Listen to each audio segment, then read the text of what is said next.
Welcome back to TARTLE Cast. You are here with Jason and Alex. Yes, and here we go. We're going to do a, what do they call this? It's a Twitter, it's not a feed. Is it a feed? I don't know what they call it, where somebody makes and they keep going on and on and on. Oh, it's cool. And then they put like one out of 100. Yeah, and then there's like 100 of these. Not 100, but. So the Sovereign Saxon is the guy's name. So he's a Bitcoin guy. Sovereign Saxon. He's probably, what's those Maximus Bitcoin dudes or whatever? Is he English? Yeah, I don't know. He's got a picture of some Viking dude. He did an illustrated summary and notes on episode 6 of the Sailor series, Digital Gold, Harder, Smarter, Stronger, and Faster Bitcoin. Sailor series, which is a guy that owns MicroStrategies. He's got on his ledger, he's got like a couple $2 billion okay, I remember worth now. of Bitcoin. Thank you. Yeah. So he's talking about the episode 5, and he says covers Bitcoin as a harder, smarter, stronger, and faster technology.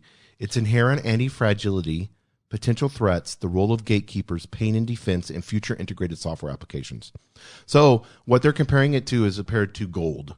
But what I want to compare, they're comparing Bitcoin to gold. So I want to compare TARTLE and TARTLE's marketplace to Bitcoin. And then de facto from that, TARTLE to gold. Yes, yeah. And then we'll compare TARTLE's marketplace to anything. I'll compare it to anything. Yeah. Designed for human beings by human beings. Bitcoin is digital gold. It is harder, smarter, stronger, faster than traditional gold. Harder, smarter, stronger, and faster. Okay, first of all, harder, that's not true. Gold is a relatively soft metal, but it does have some hardness to it. Faster, yes. Bitcoin doesn't weigh anything. So I don't have to physically put this gold on transport or put it into a FedEx box, which you can do. You can ship gold via FedEx and then move this thing around. Smarter? Well, that's an unfair comparison. Gold's not smart. It's just a rock. It's just gold, right? It's some crystalline structure doing its thing. Yeah. You know? And what's the last one? Faster? Faster than traditional gold, yeah. Well, yeah. I mean, if you're considering it as an asset class, you can transmit it at a much more accelerated rate because it's electronic. So he kind of breaks them in there. So he says harder. Bitcoin is harder because of its 21 million cap. And its stock to flow is going exponentially to infinity. And that's the easy part of harder because you're exactly comparing it to gold. But there is another element of harder. Nassim Taleb's, the anti-fragile harder. Okay. So, and I want to get into the anti-fragile part about TARTLE. I see where he's going now. Okay, so harder. Gold essentially has a maximum amount that we can mine on this planet. It has a cap. Right. Much like Bitcoin at 21 million or whatever the issuance is. And then they break that down as the Satoshis. And the cost, people don't realize the cost of gold is the cost to mine. It's the energy put in to pull that thing out of the earth, reform it, polish it up, and store it somewhere with a cost to carry. That's what gold costs. If we're talking about anti-fragility, right? Bitcoin, the more it's owned, the more machines that process it, the stronger that network becomes. Right. With gold, it doesn't matter how many things I have scraping out of the earth or people trying to operate on it. It doesn't essentially make that logistics network, mining and logistics, any stronger. It is limited. But TARTLE's the same way. The more people that are on it doing work, the stronger it becomes. Kind of like the miners. Yeah, the harder it becomes. Yes, the harder the marketplace becomes. That's the anti-fragility. Remember we talked about the SR-71 Blackbird in a previous episode? The more use it gets, the more robust and how much the system can deal with the ebb and flow of different catalysts from the outside. Right. He compares it, which I like. He does a lot with nature. Yeah. And so we can compare this to TARTLE. He says Bitcoin is an anti-fragile element. It is literally a swarm of cyber hornets that keep getting more powerful, that you can't kill, that are going to get smarter, stronger, and faster. Well, that's what he's saying. These miners come in everywhere. More servers pop up. More people are jumping onto the network. And it moves with the hive mentality. Right. So you can kill one of the hornets. There's still 10,000 backing it up to replace it. You haven't killed the hive. Right. Unless you take out the queen. With TARTLE, it's a hive of queens. Yes, it is. That's the only way I could describe that. Why? Because it's sovereign in and of itself, but they're all working in collaboration together. Well, especially with our referral system, everybody has the potential to be a queen, and with friends and family, and you're actually getting paid not just in doing the work of data packets and filling those out. You're getting paid for bringing your friends and family as you should into the system. If you tell someone creating a network of that, you're correct, Jason. Because if you're sharing something, if you're physically putting in work to say, speak, do, or do something for somebody else's behalf, you should get paid for it.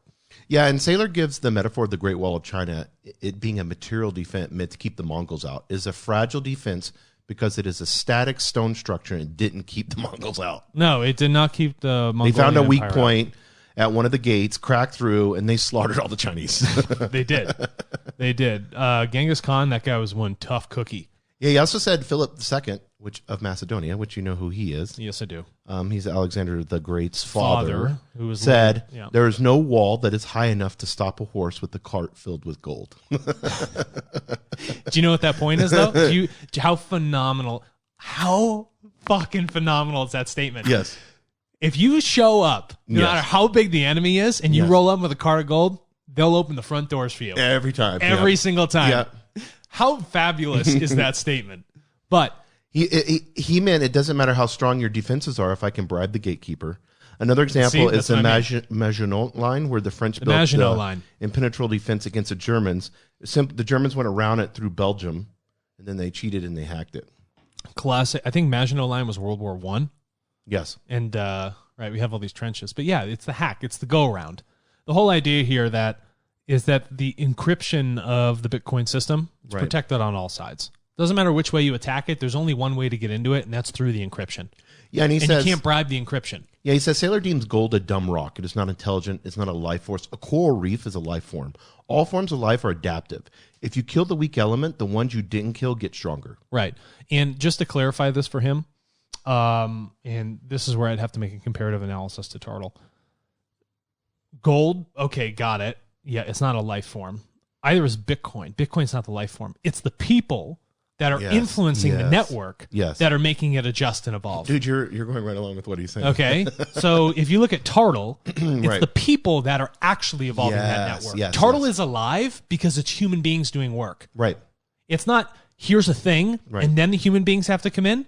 No, it's the human being on Tartle, organism. Then creating something. Like a coral reef. It's the same as with regards to Bitcoin, it's composed of a number of elements. There's software running on hardware, hardware running in facilities that are plugged in the firmament of some domain.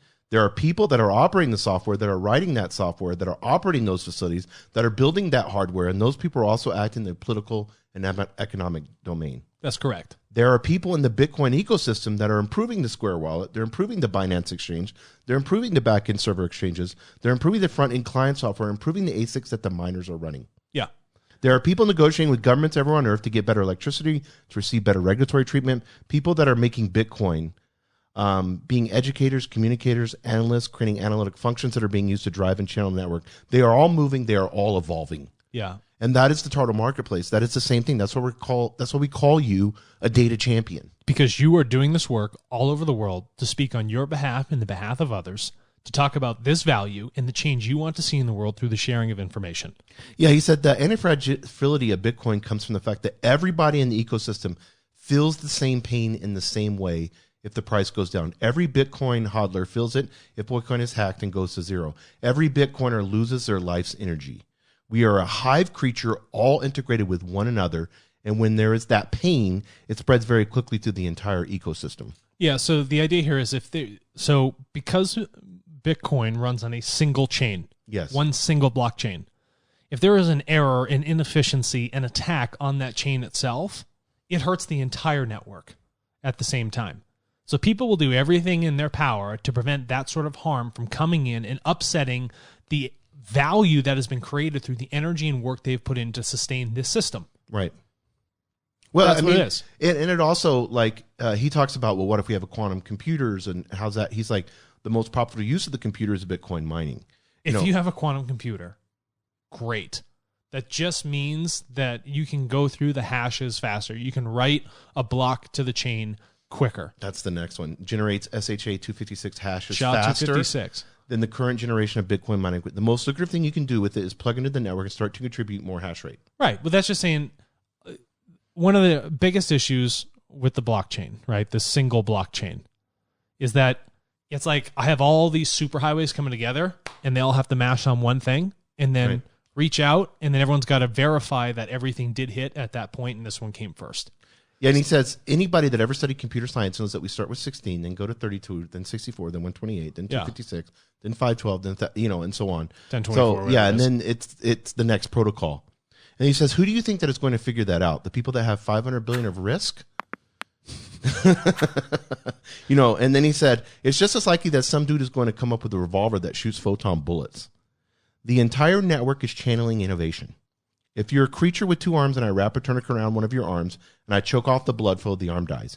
Use the other arm. When you're an octopus, you got 8. When you're a hydra, you've got 1 million. Yeah, because they grow back. And that's the marketplace on Tartle, is that it's just continually growing. It's all this the time. hive that is. If you take one away, 10 grow back. Yes. It's like when you shoot a coyote, the offspring, the females, will actually birth double the rate of coyotes. Yes. In an effort to counteract that. Yeah, and that's nature at its finest. Yeah, and the minute that they sense that a coyote has died, all the females go into what do they call it, gestation or whatever that? Heat. Yeah, they all go into heat too. That's why they're thriving so well. Yeah.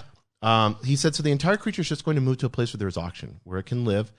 And if it can fight, it'll fight. And if it can't fight, we'll morph itself into a different domain. Right. So go ahead. Can we talk about Tartle? Yeah. Yeah. Tartle has the ability to adapt. Wherever people want to shift to, it can shift to that. It has a natural flexibility built into it.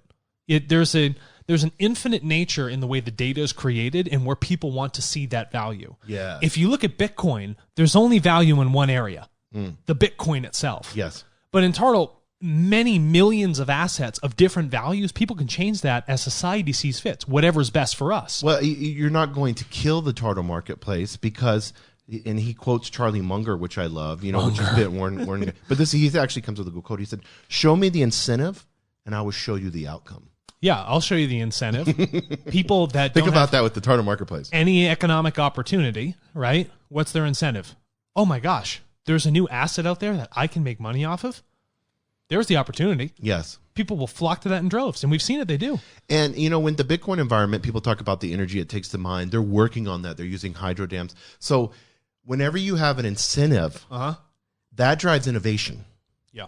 And in that driving of innovation, you're going to see, quantum computers. You're going to see eco-friendly. Well, let's talk about a electricity. comparative analysis, right? So if Bitcoin is the asset, and it's on a single blockchain, there's natural inefficiencies to that process. There's a huge cost involved for the movement or the encryption and decryption of certain things, okay? Reading and writing to that chain. Tartle, because of the engineered structure we've taken on, it's instantaneous, completely feeless, which means it's ultra low energy.